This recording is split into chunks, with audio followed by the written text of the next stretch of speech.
¿Por qué es que uno se bautiza? Bueno, vayamos a nuestro pasaje, o vamos a ver primeramente un poquito de contexto de lo que acabamos de leer. En el día de Pentecostés solamente se encontraban los apóstoles, las mujeres, las familias de Jesús, o la familia de Jesús y otros 120 discípulos.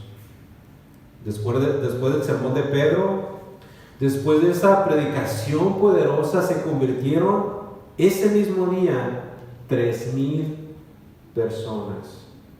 Así que para responder a nuestra pregunta, ¿por qué es que uno se bautiza? En pocas palabras, el bautismo, amada iglesia, es una respuesta al Evangelio. Y ese es el título de nuestro mensaje.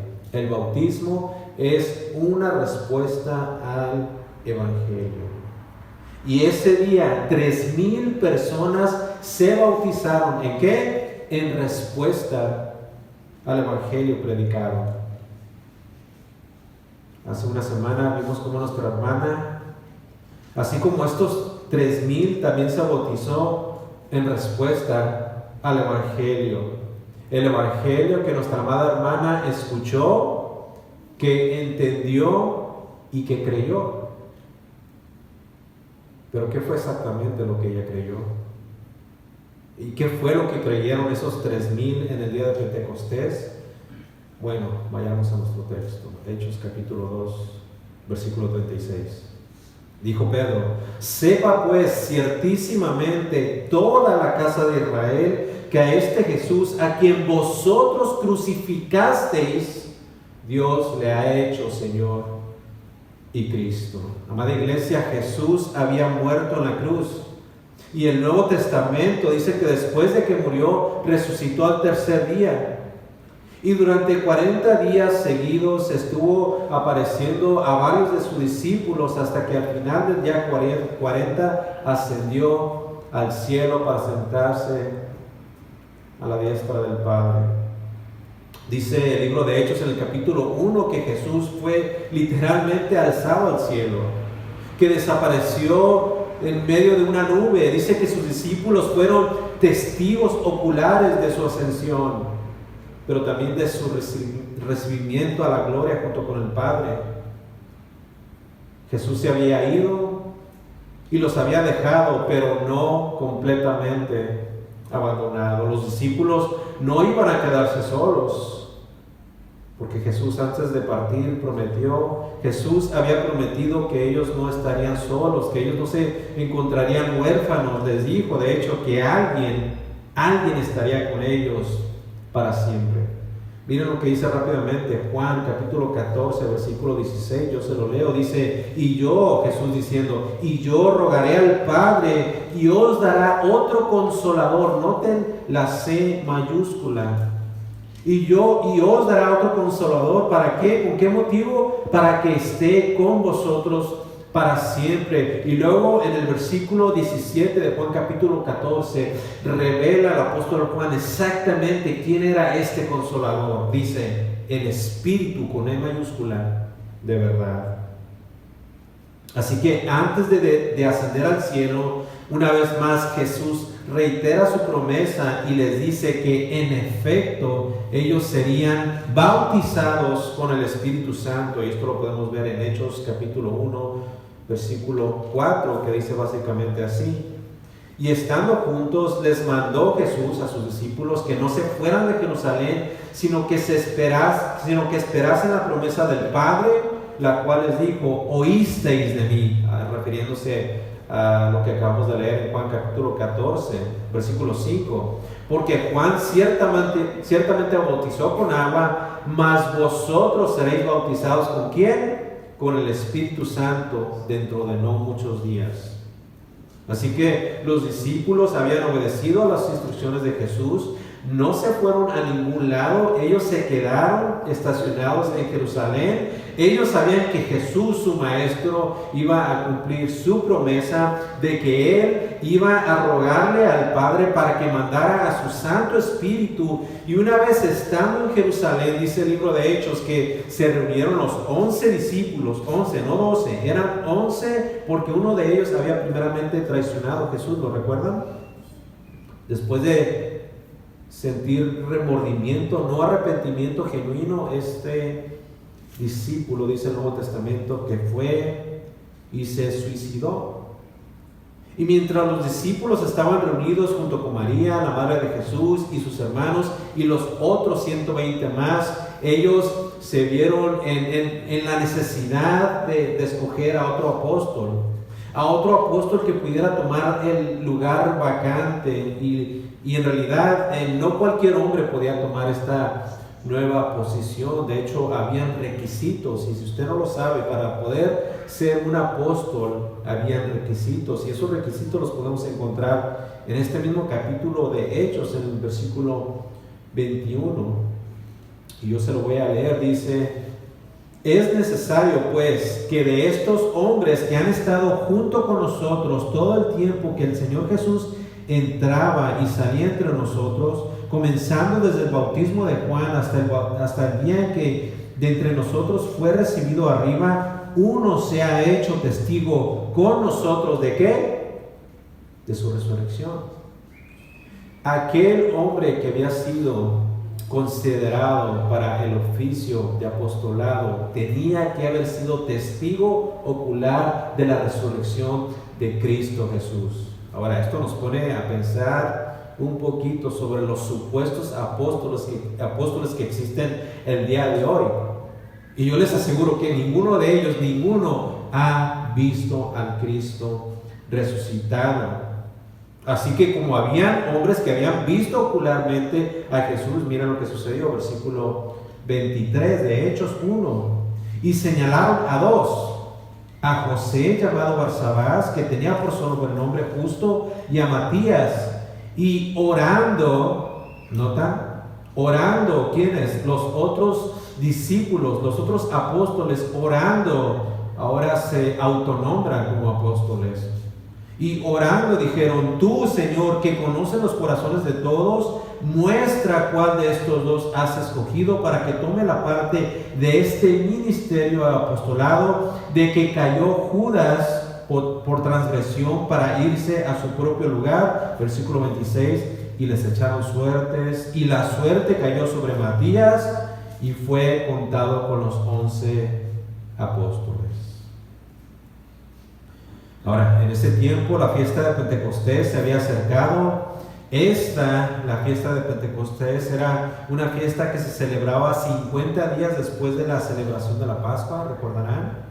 Y en esa ocasión, cuando estaban preparándose los discípulos y todos los demás para celebrar el Pentecostés, dice el capítulo 2, que es donde se encuentra nuestro pasaje, dice que estaban reunidos todos juntos, unánimes, cuando de un de repente dice que vino un fuerte viento. Y luego dice que se les aparecieron lenguas repartidas como de fuego y sentándose sobre cada uno de ellos. Y luego dice que todos, recuerden el contexto, todos los apóstoles, las mujeres, María, los hermanos de Jesús y los 120 fueron llenos del Espíritu Santo. La promesa de Jesús se había cumplido tal y como Él lo había dicho. Miren rápidamente un poquito más arriba de nuestro texto en Hechos capítulo 2, comenzando en el versículo 6. Y hecho este estruendo, se juntó la multitud y estaban confusos porque cada uno les oía hablar en su propia lengua. Y estaban atónitos y maravillados diciendo: mirad, ¿no son galileos todos estos que hablan? ¿Cómo pues les oímos nosotros hablar cada uno nuestra propia lengua en la que hemos nacido? Partos, medos, elamitas y los que habitamos en Mesopotamia, en Judea, en Capadocia, en el Ponto y en Asia, en Frigia y Panfilia, en Egipto y en las regiones de África, más allá de Cirene, y romanos aquí residentes, tanto judíos como prosélitos, cretenses y árabes, les oímos hablar en nuestras propias lenguas las maravillas de Dios. Versículo 12. Y estaban todos atónitos y perplejos, diciéndose unos a otros: ¿qué quiere decir esto? Esto Esto era una señal milagrosa. Esto era una obra del Espíritu Santo. Esto indicaba que cada uno de los que estaban ahí reunidos habían sido investidos por el poder del Espíritu Santo. Todos se encontraban hablando lenguas, y no eran lenguas extrañas, eran en realidad idiomas. Estaban hablando otros idiomas que en realidad ellos no conocían y tampoco hablaban. Este era un verdadero milagro del Espíritu Santo, y la promesa del Señor Jesucristo se había materializado. Pero esto no fue suficiente para los que estaban ahí presentes. ¿Y quiénes estaban presentes? Una vez más, usted puede leer, de hecho, comenzando desde el versículo 5 del capítulo 2, dice que estos eran judíos, varones piadosos de todas las naciones debajo del cielo. Y ya leímos desde el versículo 6 en adelante. Así que estos hombres, siendo judíos y pero muy religiosos, ellos estaban ahí para celebrar esta fiesta, no se la podían perder, era parte de su religión. Ellos estando ahí y habiendo sido testigos del poder de Dios por medio de las lenguas, de los idiomas, en lugar de maravillarse, se empezaron a burlar. Versículo 13, mas otros, unos se preguntaron, ¿qué quiere decir esto? Versículo 13, mas otros burlándose decían, están llenos de mosto. O sea, decían, están borrachos. Pregunta, ¿cómo es que nosotros reaccionáramos al ver y presenciar esto que ellos vieron con sus propios ojos, y especialmente a nosotros saber que Dios es verdadero, que Cristo es real, que Él verdaderamente fue a una cruz, murió y fue resucitado, y que aparte el Espíritu Santo por obra milagrosa, obra en nosotros? ¿Cómo es que respondiéramos si alguien nos viera investidos del poder del Espíritu Santo y en vez de glorificar a Dios, ellos se burlan de nosotros? ¿Cómo es que responderíamos? Pienso sinceramente que nosotros, y con toda razón, nos indignaríamos,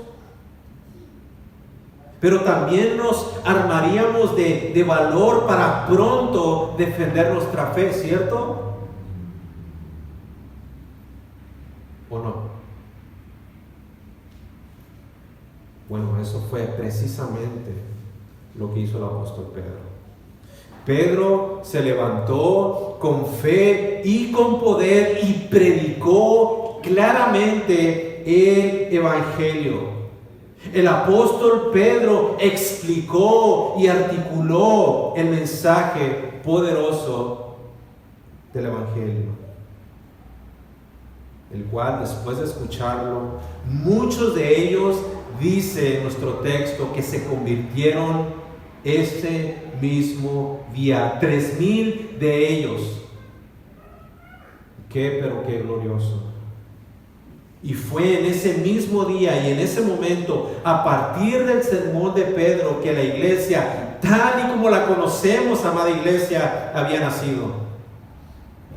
Nació. Había sido instituida por Dios a partir de la predicación del poderoso mensaje del Evangelio. Todo esto fue resultado de una predicación fiel. Fiel a la palabra, fiel a Dios, fiel a Cristo. ¿Ven? ¿Ven la importancia de predicar el Evangelio siempre?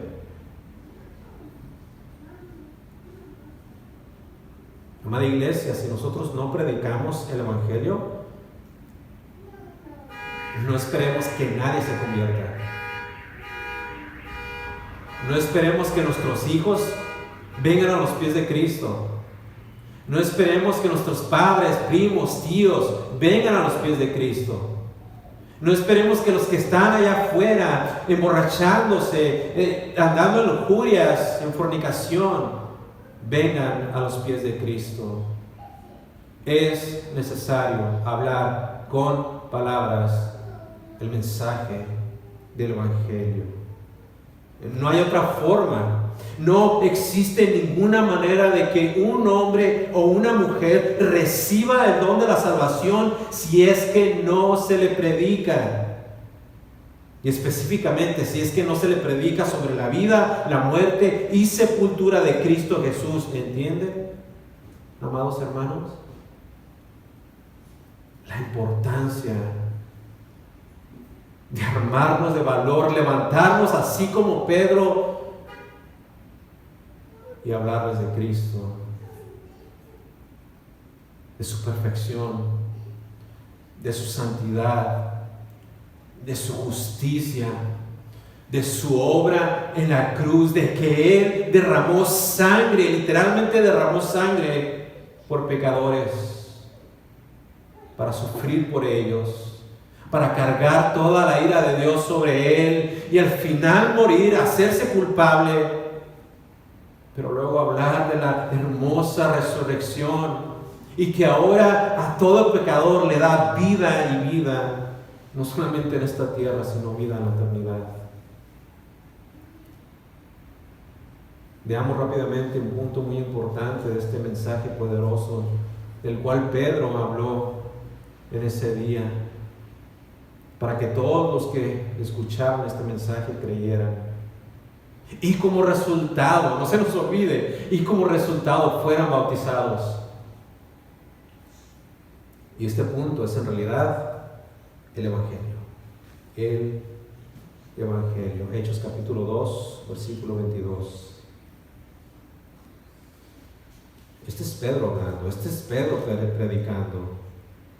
Varones israelitas, oíd estas palabras. Evangelio.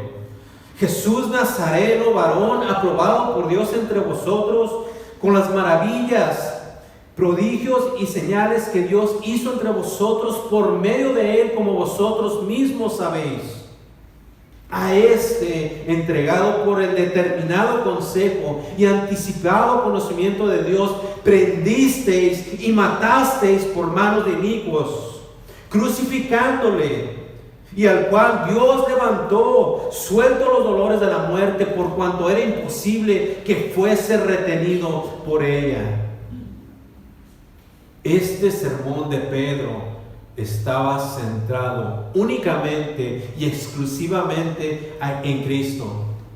A lo largo de este sermón vemos que Jesús, el Hijo de Dios, es lo más importante. Pedro se enfoca repetidamente y exhaustivamente en la persona y obra de Cristo, y específicamente se enfoca en la muerte, y esta es su obra.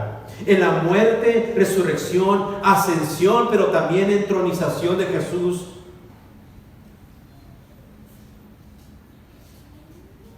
La muerte era necesaria.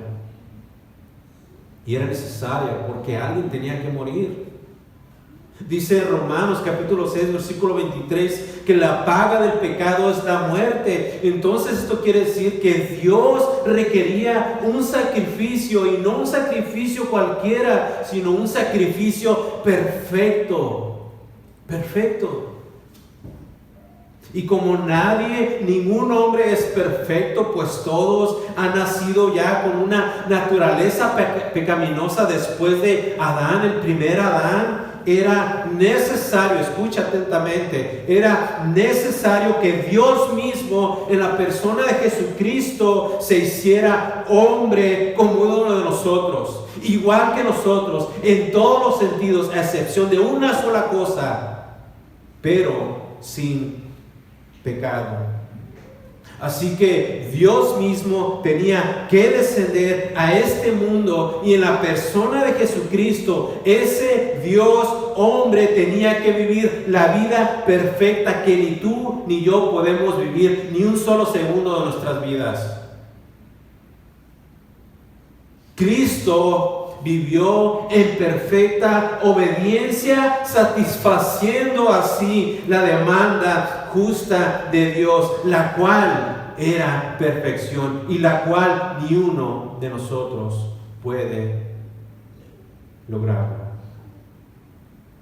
Cristo Cristo murió en lugar de pecadores, el justo por los injustos. Cristo murió, amada iglesia. Él murió, fue sepultado, diríamos nosotros, bajo 3 metros. Él estuvo en una cueva. Pero luego dice la Escritura que Cristo no permaneció en ese lugar, no pudo ser retenido en el lugar de los muertos. No, es por eso que el apóstol Pedro en el versículo 27 cita al salmista, al rey David, cuando dice en el versículo 27: porque no dejarás mi alma en el Hades, ni permitirás que tu santo vea corrupción. Este versículo es tomado del Salmo 16. El rey David, vemos que en realidad no habla de sí mismo, sino más bien él está hablando proféticamente de Cristo y de cómo él no iba a permanecer en el Hades, en el lugar de los muertos, que este lugar de hecho no lo iba a poder contener.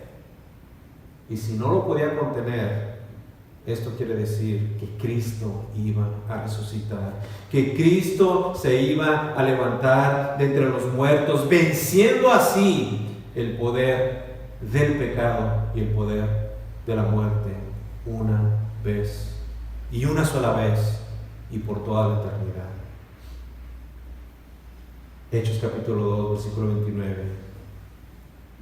Varones, continúa el sermón.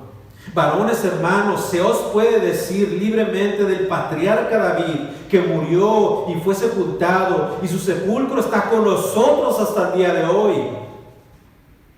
Pero siendo profeta, estaba hablando proféticamente el rey David, y sabiendo que con juramento Dios le había jurado que su descendencia en cuanto a la carne levantaría al Cristo para que se sentase en su trono, viéndolo antes, habla de la resurrección de Cristo, que su alma no fue dejada en el Hades, ni su carne vio corrupción. A este Jesús resucitó Dios, dice Pedro, de lo cual todos nosotros somos testigos. Así que, versículo 33, exaltado por la diestra de Dios y habiendo recibido del Padre la promesa del Espíritu Santo, ha derramado esto que vosotros veis y oís.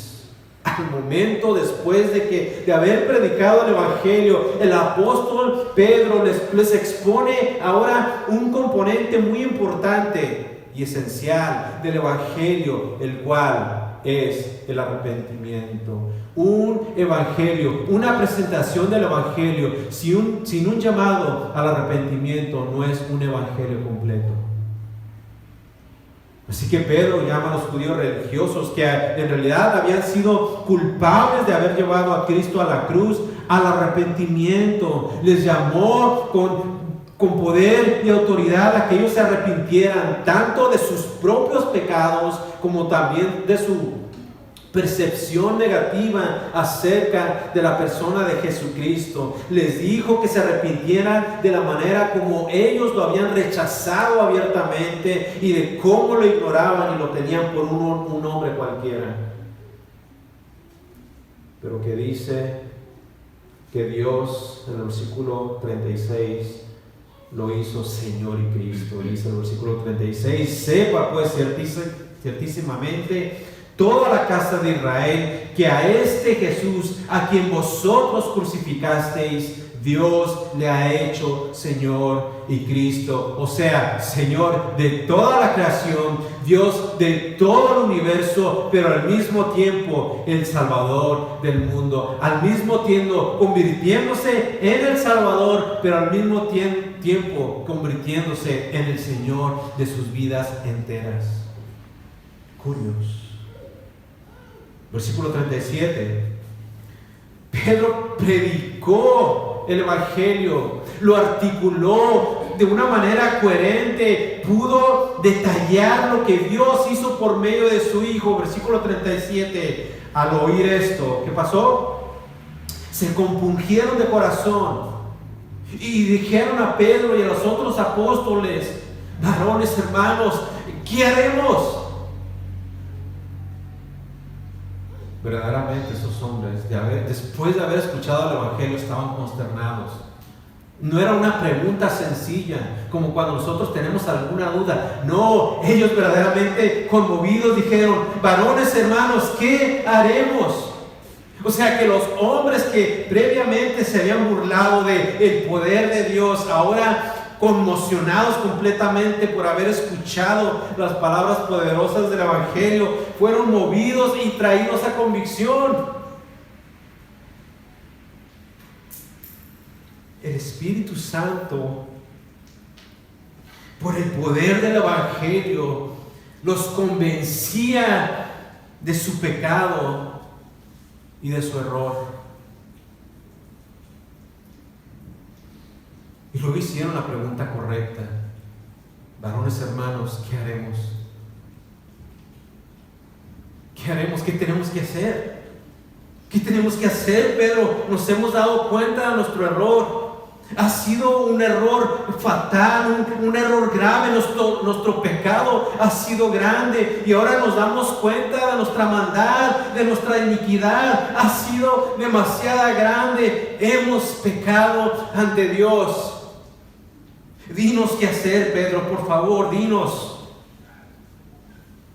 Qué bueno que Pedro no se fue.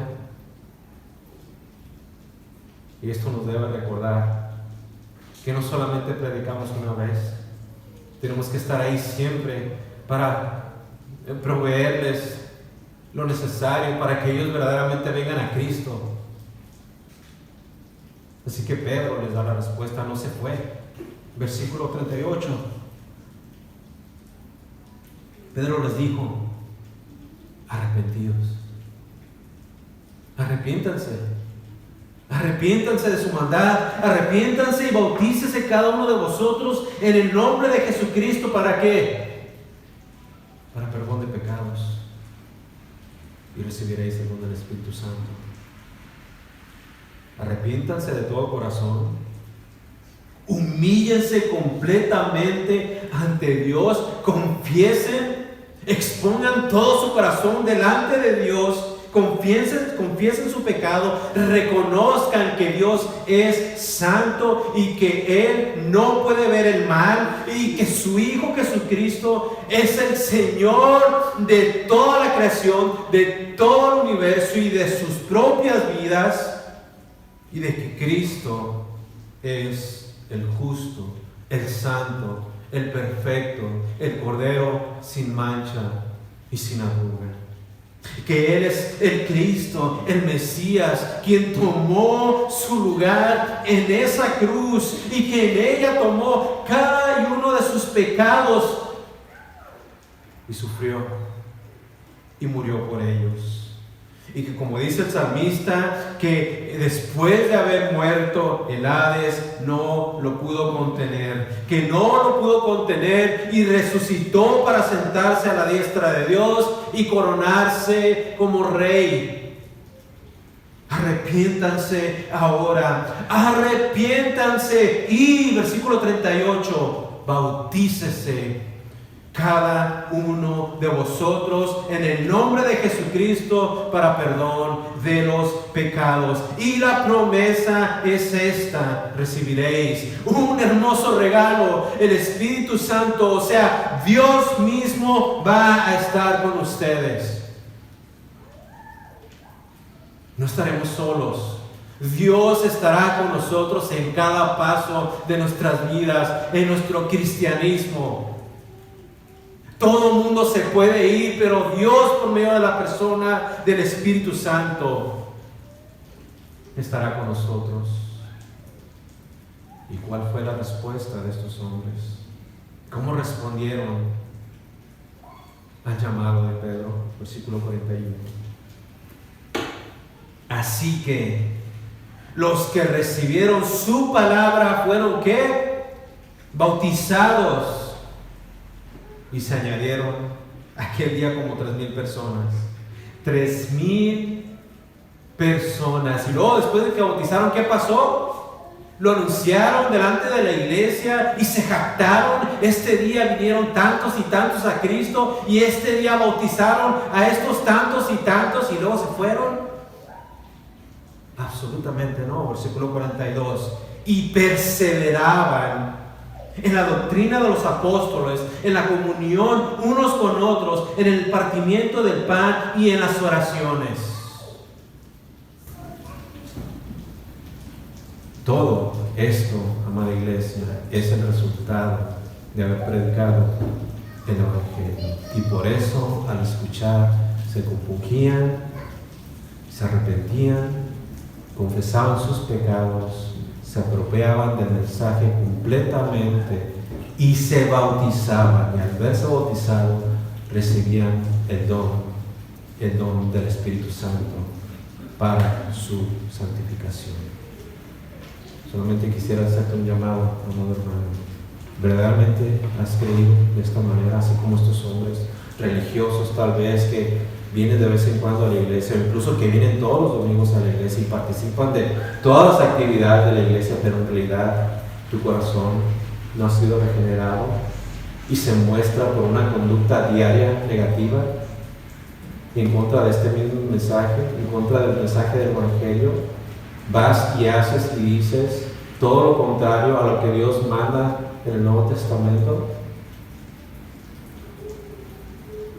Y si verdaderamente eres creyente, vas y así como Pedro te levantas con gran valentía, poder y autoridad en el poder de la palabra y con la ayuda del Espíritu Santo, quien es el que viene y convierte a los hombres por lo que tú predicas con tu boca y con palabras a todos aquellos que están perdidos.